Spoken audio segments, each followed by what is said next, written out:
ওম শান্তি। আজকে 6 জুলাই 2026-এ বাবার অমূল্য মধুর মহাবাক্য শুনব। আজকের মুরলিতে আবার বাবা আত্মার পাঠ দৃঢ়ভাবে স্মরণ করিয়েছেন। বাবা বলেন, এই পৃথিবীতে মানুষ যখন কেউ দেহ ত্যাগ করে তখন বলে আত্মা শান্তি পেয়েছে, অর্থাৎ আত্মা দেহ থেকে পৃথক হয়ে গেছে। কিন্তু বাবা আমাদের এই শিক্ষা প্রদান করেন, বাবা শেখান জীবিত অবস্থাতেই যোগের মাধ্যমে দেহ অভিমান থেকে পৃথক করার অভ্যাস করতে হবে, দেহি অনুভূতি হতে হবে, অশরীরে হওয়ার অনুশীলন করতে হবে, অর্থাৎ ডেড সাইলেন্সে গভীর অভিজ্ঞতা অর্জন করতে হবে। এমন এক নীরবতা যেখানে চারিদিকে গভীর শান্তির সংসার পরিবেশ বিরাজ করবে। এই অভিজ্ঞতা তখনই সম্ভব যখন আত্মা নিজের সদর্মে স্থির থাকবে। আত্মার প্রথম এবং প্রধান সদর্ম হল শান্ত স্বরূপ।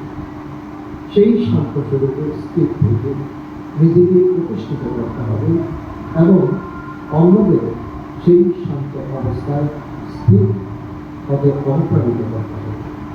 আপনার দ্বিতীয় সদর্ম হল পবিত্রতা স্বরূপ, যেটা আপনার 7 গুণের এক গুণ। তাই বাবা বলেন, পবিত্রতার ভিত্তিকে অর্থাৎ ফাউন্ডেশনকে অত্যন্ত শক্তিশালী করতে হবে, মজবুত করতে হবে। যত বেশি পবিত্রতার ভিত্তি মজবুত হবে, ততই আমাদের স্বরাজ্যের ভিত্তিও সুদৃঢ় হবে। এই কারণেই বাবা বলেন, তোমরা সন্তানদের বিশেষভাবে 2টি বিষয়ে মনোযোগ দিতে হবে, শান্তি এবং পবিত্রতা। শান্তি এবং পবিত্রতা, এই 2 সদর্ম স্থির থেকে নিজের আধ্যাত্মিক ভিত্তিকে শক্তিশালী করে। এখন আজকে আমরা করব মুরলি বিস্তার।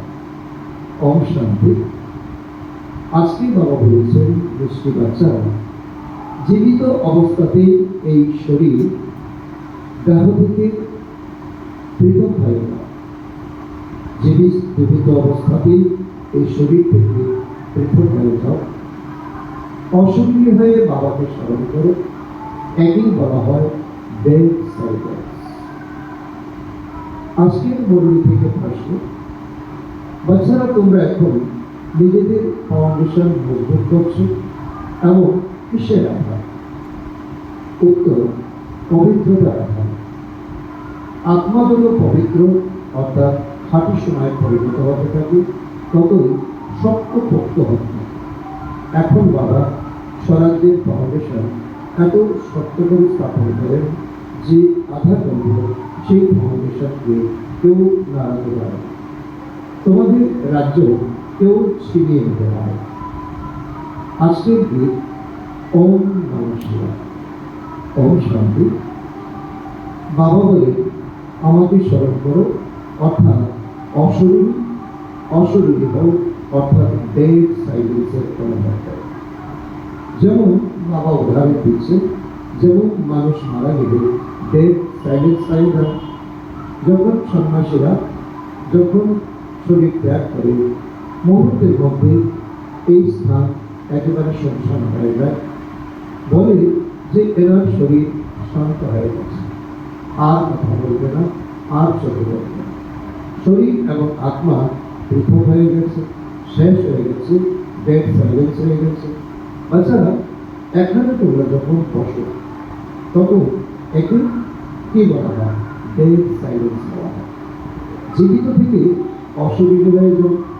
তো বাবা এই রাজযোগে যে বাচ্চাদের স্থিতি, এই স্থিতি দুনিয়ার যত আত্মা সাধনা করে গেছে, যত আত্মা ভক্তি করছে, সব থেকে উপরের স্থিতি হল এই ডেড সাইলেন্স স্থিতি, অশরীরী হয়ে যাওয়া। নিজেকে আত্মা মনে করো, বাবাকে স্মরণ করো। তো আত্মা সম্পর্কে সম্পূর্ণ জ্ঞান এবং পিতা পরমাত্মা সম্পর্কে সম্পূর্ণ জ্ঞান এই সময় তোমরা আত্মারাই পেতে পারো। তোমরা জানো যে এটাই হলো সত্যিকারের শান্তি। মানুষ শান্তি কি তা জানে। মনে করে কিছু বিষয় বৈভব ঘরে এলো, কিছু ভালো খাওয়া দাওয়া করলো, কোনো জায়গায় ঘুরতে গেল, এটাই হলো শান্তি। কিন্তু বাস্তবে তা নয়। ডেড সাইলেন্সের অর্থ তো কেউই জানে না। সকলে প্রচেষ্টা করে যাচ্ছে এই সময় পিতা পরমাত্মা এসে ডেড সাইলেন্সের গভীর অনুভূতি আমাদের করাচ্ছে।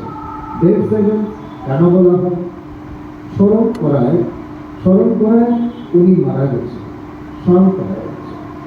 তোমরাও মৃত হয়ে থাক, এই জন্য ভগবান তোমরা জীবিত আছো, কিন্তু বাইরে থেকে কেউ বুঝবে না যে তোমার শ্বাস নিঃশ্বাস চলছে কি চলছে না।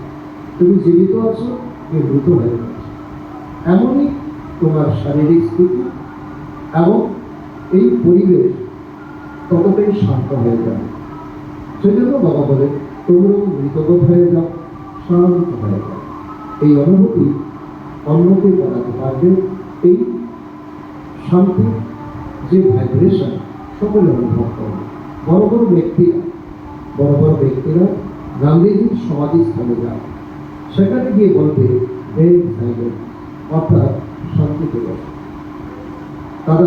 তারা একটা দিন বেছে নিয়েছে যে 2রা অক্টোবর এই তারা গান্ধীজির সমাধিস্থলে যায়, সেখানে গিয়ে তারা ধ্যান অধ্যায় বসে। তোমরা জানো আমরা অর্থাৎ আত্মারা শান্ত স্বরূপ, দুনিয়া এসব জানিয়ে আমাদের ভিতরে যে পরমাত্মার যে জ্ঞানের যে শক্তি প্রবাহিত হচ্ছে, পবিত্রতার যে শক্তি প্রবাহিত হচ্ছে, ও মানুষ তা জানেই না আমরা তাকে আরাধনা করছি, আমরা কি শান্তি পেয়েছি, কি বিষয়ে আমাদের মধ্যে চর্চা চলছে। আমরা নিজেদের স্বরূপে আমরা স্থির থাকি। আমাদের সদর্ম হল শান্তি, আমাদের সদর্ম হল শান্তি, আমাদের আত্মা শান্ত হল। বাবা আত্মার একেবারে দুটি পার্ট আমাদেরকে পড়াচ্ছে, যা নাকি অন্তিম সময় পর্যন্ত, শেষ দিন পর্যন্ত আমাদের এই লেসন আমাদের করতে হবে, পাক্কা করতে হবে। তবেই আমরা কর্মাতীত হয়ে আমরা ঘরে ফিরতে পারব। তাদের এসব জানাই নেই, সেজন্য শান্তি চাইতে থাকে, শান্তির জন্য করতে যায়, শান্তির জন্য অনেক কামনা করে। আত্মা বলে শান্তি চাই, আপনার নিজের সদর্মকে ধরে গেছে। তো বাবা বলছেন সদর্মকে স্থির হও, তবেই তুমি শান্তি প্রকৃত অবস্থাকে অনুভব করতে পারবে। বাস্তবে আপনার ধর্মই শান্তি। তাহলে আত্মা কেন বলে অশান্তি রয়েছে? জীবনে, পরিবারে, শরীরে, মনে অশান্তি রয়েছে, তাই বলে আপনার শান্তি চাই। অসুখী হয়ে বসে পড়ো। বাবা তার জন্য আমাদেরকে সেই পরামর্শ দিচ্ছে। ওরা তো জেদ বসত প্রাণায়াম করে যেন মারা গেছে, একে বলা হয় আর্টিফিশিয়াল শান্তি। যে কত কিছু মুদ্রা দিলা প্রাণায়াম করে। তো বাবা বলছে তো এখন তোমাদের একটাই মন্ত্র, মনমানা হব। আপনার সদর্মকে জানো, আপনার সদর্মকে স্থির হও, তবেই পিতা পরমাত্মা থেকে সর্বোচ্চ শক্তি তোমরা প্রাপ্ত করতে পারবে। তাছাড়া তোমাদের তো জানা রয়েছে যে আমাদের ধর্মই হল শান্তি। তোমরা অর্থাৎ আত্মারা স্বরাজ্য গ্রহণ করছো, আত্মাই সবকিছু ধারণ করো, আত্মাই প্রতিষ্ঠা হয়। আত্মা বলে আমাদের রাজ্য চাই। পূর্বেও বাবার থেকে রাজ্য প্রাপ্ত করেছিল, এখন পুনরায় নিতে এসেছি। মানুষ দেহ অভিমানী রয়েছে, সেজন্য দুঃখে রয়েছে। এখন তোমরা বোঝো যে আমরা হলাম আত্মা, নিজেদের পরমপিতা পরমাত্মার কাছ থেকে স্বরাজ্য প্রাপ্ত করতে এসেছি। আত্মারূপী তোমাদের রাজত্ব চাই, আত্মারূপী তোমাদের রাজত্ব চাই। এই সময় আত্মা স্বরাজ্য চাই অসীম জগতের পিতার থেকে। আমাদের জন্মসিদ্ধ অধিকার, আমরা উত্তরাধিকার চাই, উত্তরাধিকার আমাদের প্রাপ্ত হবে। আমাদের জন্মসিদ্ধ অধিকার শ্রীকৃষ্ণের তো স্বরাজ্য ছিল, পরে তা হারিয়ে গেছে। 16 তলা থেকে 14 তলা হয়েছে, তারপর 12 তলা, 8 তলা, আর এখন শ্রীকৃষ্ণের আত্মা 16 তলা হয়ে বাবার কাছে এখন সেই শক্তি দিচ্ছে, বাবাকে সেই শরীর দিয়েছে, এই পরমাত্মাকে লোক দিয়েছে, বাকি দুনিয়া কল্যাণ হয়ে যাবে। এখন বাবা বলছে, এখন বাবা এসে তোমাদের অর্থাৎ আপনাদের রাজ্য প্রদান করে, একই রাজ্য প্রদান হয়, সহজ রাজ্য। পরমপিতা পরমাত্মা আমাদের রাজ্য শিক্ষক। অষ্টাঙ্গ যোগের শ্রেষ্ঠ যোগ হল রাজ্য। মানুষ দেহ অভিমানী হওয়ার কারণে বলে যে আমি এই জানি, আমি সেই জানি, আমি জলের উপর দিয়ে হাঁটতে জানি, আমি আগুনের উপর দিয়ে হাঁটতে জানি, আমি দেহকেই মনে করে থাকি। বাস্তবে আমি আত্মা বলে, আমি বলার অধিকারী হল আত্মা। সেই অবস্থাটি অনুভব করা, সেই অবস্থাকে ব্যক্ত করা। আত্মা বলে যে আমি এই বস্তুটি তুলছি, আত্মা বলে আমি এই বস্তুটি তুলছি। আত্মা সব কর্ম করে, তার কর্ম ইন্দ্রিয় করে। আর যখন এই অবস্থা থেকে আমরা সরে যাই, আর তাকে বলে দেখা না, ফিমেল বলবে আমি তুলছি। বাস্তবে আত্মা তো পুরুষ, আমি আত্মা, বাবার সন্তান। আত্মা বলে বাবা, আমরা তোমার থেকে সাহায্য গ্রহণ করছি। আত্মাকে সাহায্য দেয় পরমাত্মা। ভক্তি এবং জ্ঞানের দেখে কত পার্থক্য। ভক্তি দিকে শিখিয়েছে তীর্থ করো, দান পুণ্য করো, ভক্তি করো, জপ তপ করো, শাস্ত্র পাঠ করো।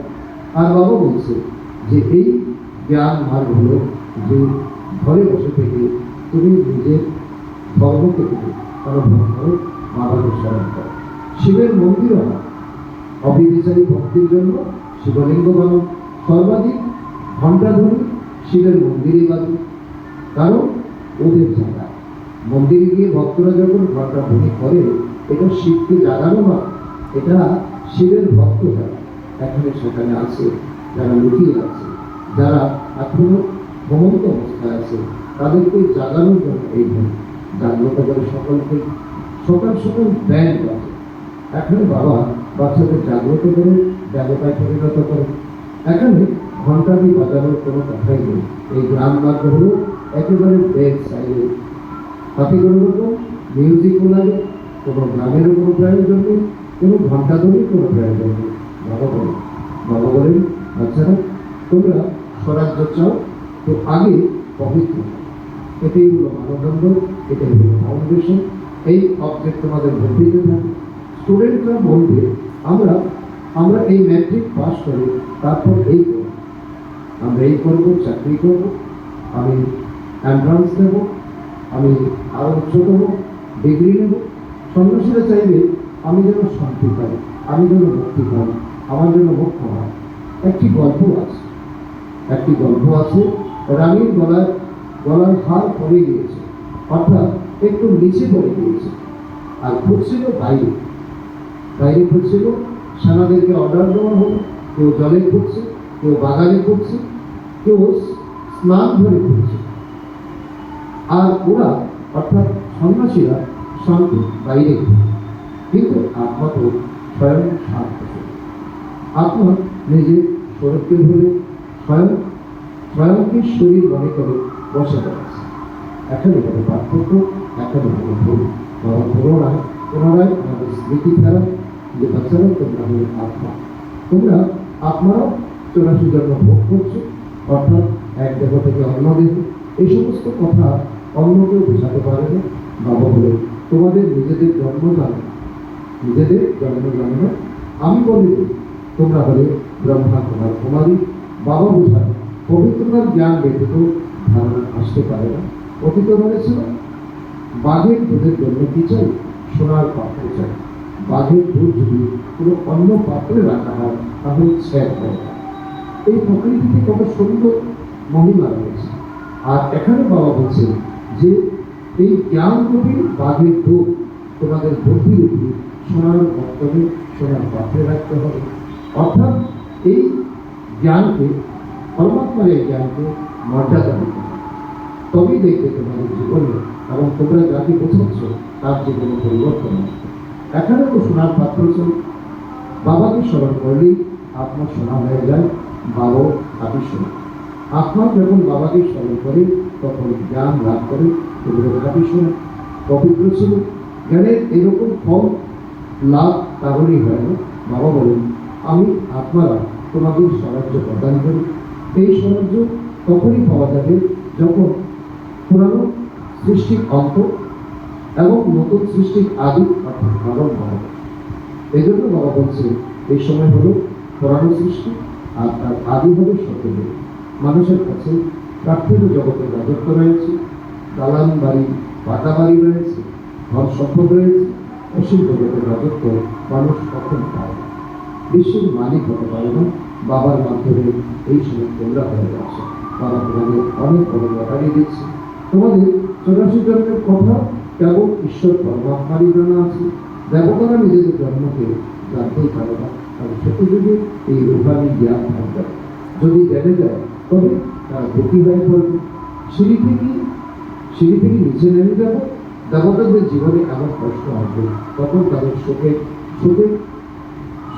স্থিতি নষ্ট হয়ে যাবে, যা হতে পারে না। তাই দেবতাদের এই জ্ঞান থাকবে না। রাজত্বের সুখী যে হারিয়ে যাবে। তাই বাবা বলছেন, এখন তোমরা তা জানো। পিছনে কি ছিল তা জানো, এখন কি হচ্ছে তাও জানো, আগামী দিন কি হবে এটাও তোমরা জানো। জানো যে আমরা হলো আত্মা। এখানে সংশয়ের কোনো কথা নেই। এটা হলো একেবারে বিশেষ বিজ্ঞান। একে অপরের থেকে শুনে শুনে বৃদ্ধি হতেই থাকে। এই দৈবিক ধর্মের বৃক্ষ স্থাপিত হচ্ছে। তোমরা বুঝতে পারো যে এসেছে সে হলো আমাদের জ্ঞান করে। এখন তোমাদের কাছে অনেকে আসবে, অনেকে চলে যাবে, আবারও আসবে। এই ভাঙা করার খেলা চলবে। কিন্তু তোমরা ভাববে যে সে আত্মা হল আমাদের ব্রাহ্মণ করে। সে ভক্তি সম্পূর্ণ করেছে, সেজন্য বাবা থেকে উত্তরাধিকার প্রাপ্ত করতে এসেছে। জ্ঞান সম্পূর্ণ হয়, তারপর ভক্তি শুরু হয়। এই কথা কারোই জানাবে। বাড়িও নতুন পুরানো হয়, তাই না? কাঁচা বাড়ির আয়ু অবশ্যই কম হবে। আজকাল ঘর বাড়ি অত্যন্ত পাকাপোক্ত করে নির্মাণ করে। ভূকম্পাদি এলেও যাতে ঘর বাড়ি পরে না যায়, ক্ষয়ক্ষতি না হয়, তাই অত্যন্ত শক্ত করে তৈরি করে। ফাউন্ডেশন অত্যন্ত পাকা করে তৈরি করে। এখন ফাউন্ডেশন তৈরি হচ্ছে স্বরাজ্যে। এই হলো স্থূল বাড়িঘরের কথা। আর এই সময় বাবা বলছে, তোমাদের 21 জীবনের জন্য যে এখন স্থায়িত্ব, স্বরাজ্যের স্থায়িত্ব, অর্থাৎ তোমাদের ফাউন্ডেশন। এখন ফাউন্ডেশন তৈরি হচ্ছে, তোমরা এখন পবিত্র হচ্ছ, তোমরা এখন জ্ঞানবান হচ্ছ। আপনার 21 জন্মের জন্য রাজ্য লাভ করো। এখনকার রাজত্ব কিছুই নেই। আর আজ রাজত্ব আছে, কাল কেউ আক্রমণ করলো, সমাপ্ত হয়ে গেল। সে 10 তলা থেকে 10 তলা চলে আসলো, ফকির হয়ে গেল। কারোরই ফাউন্ডেশন নেই, মানুষেরও ফাউন্ডেশন নেই। আজ আছে, কাল মারা যায়। বাবা এখন তোমাদের ফাউন্ডেশন পাকা করে তৈরি করে, যার ফলে 21 জন্মের জন্য তোমরা রাজ্য ভাগ্য লাভ করো। তোমাদের রাজত্বের ফাউন্ডেশন বাবা পাকাপোক্ত করে স্থাপন করে। জগতে কোনো প্রকারের ঝড় ঝঞ্ঝা তোমাদের নাড়িয়ে দিতে পারবে না। গীতাতেও বলা হয়েছে যে বাবা আমাদের সাহায্য প্রদান করে, যা কেউ ছিনিয়ে নিতে পারবে। এমন বাদশাহী দেন যে তাদের দুঃখের এতটুকু কথা থাকে। আপনার এত খুশি হওয়া উচিত। নিশ্চয়ই তো রয়েছে, তাই না? নিশ্চয় না থাকলে সে স্বর্গে যাওয়ার যোগ্য। এত ব্রহ্মা তোমার কুমারী বৃদ্ধি হতেই থাকে। তোমরা জানো যে জ্ঞানের সাগর পথের পাবন আমাদের পড়াশোনা করিয়ে রাজ্য শেখাচ্ছে। ওরা আবার বলে কৃষ্ণ শিখিয়েছে। এই কথা কিভাবে বুঝবে যে শিব বাবা মনুষ্য শরীরে এসে বুঝিয়ে থাকে? ভারতে পবিত্র ছিল, এখন অপবিত্র, পতিত হয়ে গেছে। দেবতাদের সম্মুখে গিয়ে তাদের মহিমা কীর্তন করে শিবের সম্মুখে কখনো এইভাবে গাইবে না, তুমি সর্বগুণ সম্পন্ন, সুরাগুণ সম্পন্ন। কারণ এটা হলো দেবীদের ভগবান, আপনাদের মহিমা। আপনাদের মহিমা পরমাত্মার মহিমা এক রকমের হতে পারে না। শিবের মহিমা আলাদা। তিনি হলেন জ্ঞানের সাগর, প্রতিপাদন, সকলের সহযোগিতা, সকলের শরীর পরিপূর্ণ করে, মনস্কামনা পরিপূর্ণ করে।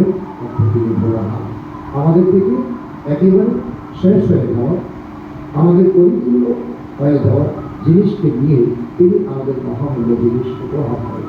এখন বাবাকে সকলে ভুলে গেছে।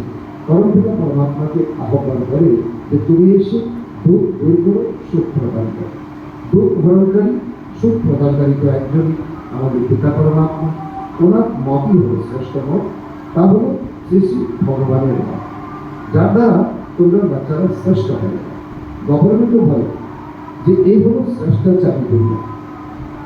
গভর্নমেন্ট কি বলে? গভর্নমেন্ট বলে আগে ছিল শ্রেষ্টাচারী দুনিয়া, এই সময় ভ্রষ্টাচারী দুনিয়া হয়ে গেছে। এখন শ্রেষ্ঠ শ্রেষ্ঠ কে মানবে তা কিন্তু জানে না। গভর্নমেন্ট আইন প্রয়োগ আছে, পুলিশ, আইন প্রশাসন, আদালত কেউ পাচ্ছে না। কোনো জ্ঞানী, মহাত্মা, সন্ন্যাসী কারোর কাছে এই ভ্রষ্টাচারী দুনিয়াকে শ্রেষ্টাচারী বানাবে কোনো জাদুমন্ত্র জানাবে।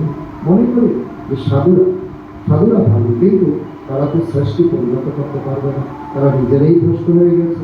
তো এই তো বাবারই কাজ, তাই না? যে কাজ পরমাত্মা করতে পারে, এই কাজকে মানুষ করতে পারে। পূর্বে একজন রাজার আদেশ অনুসারে চলা হোক, সত্যযুগে তোমাদের পরামর্শদাতা ইত্যাদি কেউই থাকবে না। কারণ সত্যযুগে পুঁজি ইত্যাদি কেউ থাকবে না, মন্ত্রী পরিষদ থাকবে না, রাজাদের কাছে শক্তি থাকবে, রানীর কাছে শক্তি থাকবে, পরামর্শদাতা পুঁজির নামের গায়নই হবে না সত্যযুগে। কথা দিল তোমরা বুঝো আমরা বিশ্বের মালিক হয়ে রাজ্য পরিচালনা করছি, এভাবে গিয়ে পরিচালনা করতে হবে যেভাবে পরিচালনা করেছিলাম। সত্যযুগে অবশ্যই লক্ষ্মীনারায়ণের রাজ্য ছিল, তাই না? প্রত্যেকেই আলাদা আলাদা রাজধানী পাবে, কৃষ্ণের নিজস্ব রাজধানী থাকবে, অন্য রাজার ওপর থাকে। তো এই জন্য বাবা বলছে যে কৃষ্ণের নিজস্ব রাজধানী থাকবে, অন্য রাজার ওপর থাকে, তাই না? কমপক্ষে 8 জন তো থাকবে। তারপর 8 বা 108 পরে তা জানতে পারা যাবে। এমন নয় যে জ্ঞান পরে দেবে, এখনই দিয়ে দেবে। বাবা বলছেন যে জ্ঞান পরে দেওয়ার আছে তা এখন দেবে না, এখন যে জ্ঞান দেওয়ার আছে তাই দেবে। যে অন্তিম সময় হয়তো বাবা আমাদের অনেক কিছু আরো কিছু করতে রহস্য জানাবে। যে জীবিত থাকবে বাবা জ্ঞান দিতে থাকবে, দিতেই হবে। ড্রামাতে তা নির্ধারিত হয়েছে, পরের কথা আগে বলতে হবে। পরমাত্মার ভূমিকা এখনই রয়েছে, এই জ্ঞান প্রদানের ভূমিকা এখনই নির্ধারিত করা হয়েছে। বাবা বলে বাচ্চারা ভবিষ্যতে তোমরা অনেক কিছু বুঝতে পারবে, তার জন্য এখন তোমাদের মনোযোগ দেওয়া দরকার। প্রতিদিনই বোঝাতে থাকে, কেউ বুঝতে পারবে যে আমরা সেখানে কিভাবে রাজত্ব করি। কারণ এখন আমরা উচ্চ সাধন করছি, পরিশ্রম করছি, আর তার বিনিময়ে আমরা সত্যযুগ কি হতে চলেছি। স্বয়ংবর কেমন করে হয়? তোমরা যখন ধ্যানে বসো তখন তো বৈকুণ্ঠ গিয়ে তোমরা দেখে থাকো স্বয়ংবর কি করে হবে, লক্ষ্মীনারায়ণের স্বয়ংবর কিভাবে হয়েছে। সেখানকার সোনার প্রসাদ কেমন ছিল? সোনার ইট দিয়ে ঘর বাড়ি তৈরি হয়, এবং সেখানে গ্রহ রত্ন বিভিন্ন দিয়ে সাজানো হয়।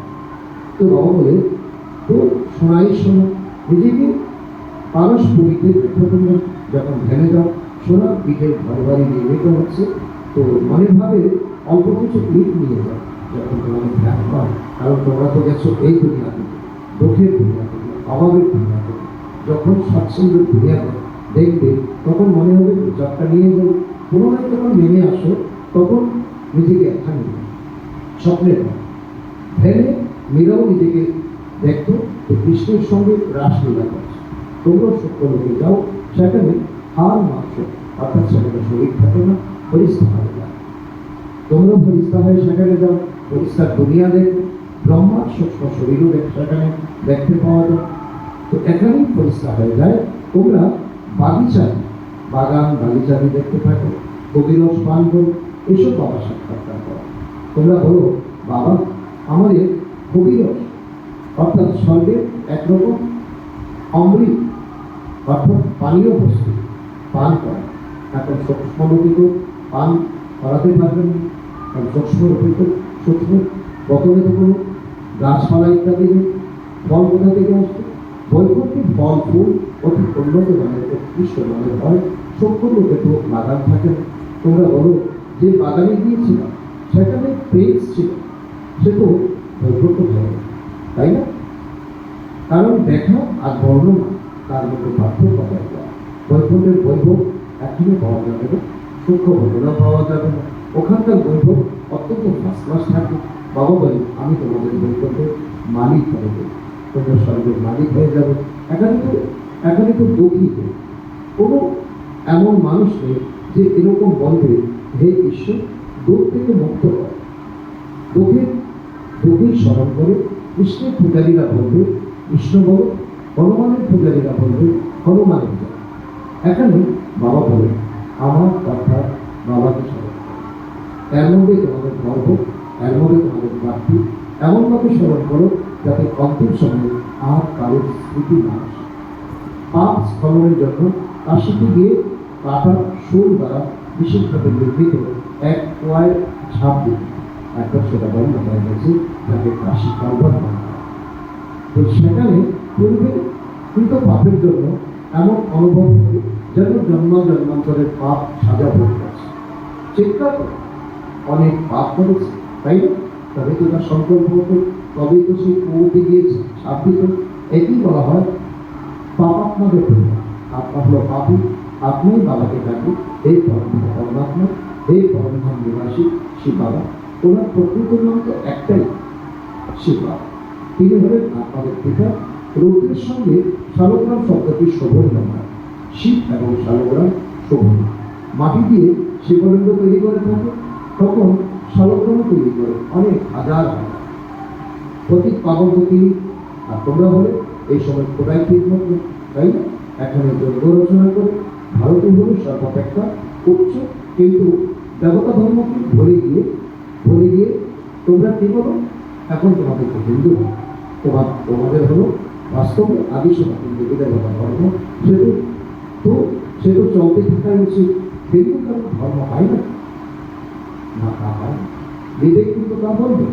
যখন যুক্তি দিয়ে বোঝানো হয় দেবতা ধর্মাবলম্বীরা শত তমতে আসে, যখন তমতে আসে তখন আর নিজেদের দেবতা বলতে পারে না। তাই আদি সনাতন আর দেবতা এই কথাটি দুটো কথা বাদ দিয়ে মাঝখানে হিন্দুটা লাগিয়ে দিয়েছে। বাস্তবে হিন্দু কোনো ধর্ম নয়। সেজন্য বোঝানো হয় তোমরা দেবী দেবতা হতে পারো, এখানে মঠ থেকে নারায়ণ বানানো হয়। তো এখন এসে বসে ভাই ও বোনেরা, তোমরা এইভাবে বাবার জ্ঞানকে সকলের সম্মুখে নিয়ে যাও। তখন বলে অবশ্যই কোথায়, জ্ঞান তো ভালো, এই জ্ঞানের দ্বারা সকলের উন্নতি হয়। আমার তো সময় নেই। বাবা বলে আমি তোমাদের আপন করে নিই শান্তি আর সুখের উত্তরাধিকার দেওয়ার জন্য। কোনো পরিবারে পরস্পর একত্রিত হয়ে থাকে, অত্যন্ত প্রেমপূর্বক সকলের উপার্জন একত্রিত করা হয়, কোনো গোলমাল হয়। কিন্তু একে তো স্বর্গ বলা যাবে না, তাই না? ততদিকে একটি ঘরেও লোক থাকেন, নামই হল স্বর্গ। সেখানে সকলেই সুখে থাকে। বাবার থেকে তোমরা সর্বদা সুখের উত্তরাধিকার দিতে এসেছে, তোমরা জ্ঞান পেয়েছ। তারা বলে বাবা তুমি প্রতীক পাও, আমাদেরকে পবিত্র করো। বাবার সঙ্গে তোমরা হলে ঈশ্বরের স্মরণ। এই সময় তোমরা খোদাই ঠিক করবে। আচ্ছা, মিষ্টি হারানিধি বাচ্চাদের প্রতি মাতা পিতা বাপ-দাদার সর্বদা স্নেহসুমন ও সুপ্রভাত। আপনাদের পিতা তার আত্মারূপী বাচ্চাদের জানাচ্ছেন নমস্কার। আমরা আত্মারূপী সন্তানরা আমাদের মাতা পিতা বাপ-দাদাকে জানাই সর্বদা স্নেহসুমন সুপ্রভাত ও নমস্কার। ধন্যবাদ বাবা, ধন্যবাদ। আজকের মুরলী থেকে ধারণার জন্য মুখ্য সার 1 নম্বর, স্বরাজ্য প্রাপ্ত করার জন্য পবিত্রতার ফাউন্ডেশনকে এখন থেকেই মজবুত করতে হবে। বাবা যেমন প্রতীক পাবন, তেমনই বাবার সমান হতে হবে। নাম্বার 2, নিজের শান্ত সদর্মে অবস্থান করতে হবে। যতখানি সম্ভব দেহ অভিমান পরিত্যাগ করে দেহি অভিমানের গায়ে থাকতে হবে। ডেড সাইলেন্স অর্থাৎ অশরীরে হয়ে থাকার অভ্যাস করতে হবে। আজকে বাপ-দাদার মধুর বরদান আমাদের বাচ্চাদের প্রতি। অন্য আপনাদের সেবার সাথে সাথে নিজেরও সেবা করে সফলতার মুক্তি হয়। এর অর্থ হল সেবাতে সফলতা মুক্তি হওয়ার জন্য অন্যদেরকে সেবা করার সাথে সাথে নিজেরও সেবা করে। যখন কোথাও সেবার জন্য যাও তখন এরকম মনে করে যে সেবার সাথে সাথে নিজেরও পুরানো সংস্কারে অন্তিম সংস্কার করতে হবে। যতই সংস্কারগুলি সংস্কার করবে ততই সৎকার প্রাপ্ত হবে। সকল আপনারা তোমাদের সামনে মন থেকে নমস্কার করবে, কিন্তু তাদেরকে লোক দেখানো নমস্কার করা বানাবেন, মানসিক নমস্কার করা বানাবেন। আজকের স্লোগান অসীম জগতে সেবার লক্ষ্য রাখো, তাহলে লৌকিকের বন্ধন সব ভেঙে যাবে। আজকে অব্যক্ত ইশারা জ্বালাস্বরূপ স্থিতিতে থেকে শক্তিশালী স্মরণের অনুভব করো। এর অন্তর্গত বাবা বলছেন, যতক্ষণ তোমাদের স্মরণ জ্বালারূপ না হবে ততক্ষণ এই বিনাশের জ্বালাও সম্পূর্ণ জ্বালারূপ হবে না। কিছুক্ষণের জন্য প্রকট রূপ ধারণ করে পুনরায় শীতল হয়ে যাবে, কেননা জ্বালা মুক্তি আর প্রেরক আত্মার মুক্তি, প্রেরক আধার মুক্তি আত্মারা এখন নিজেরাই তথা জ্বালারূপ তৈরি হয়নি। এখন জ্বালারূপ হওয়ার দৃঢ় সংকল্পনা আর সংগঠিত রূপে মন বুদ্ধির একাগ্রতা পাওয়ারফুল যোগের ভাইব্রেশন চারিদিকে ছড়িয়ে পড়ে। আচ্ছা, ও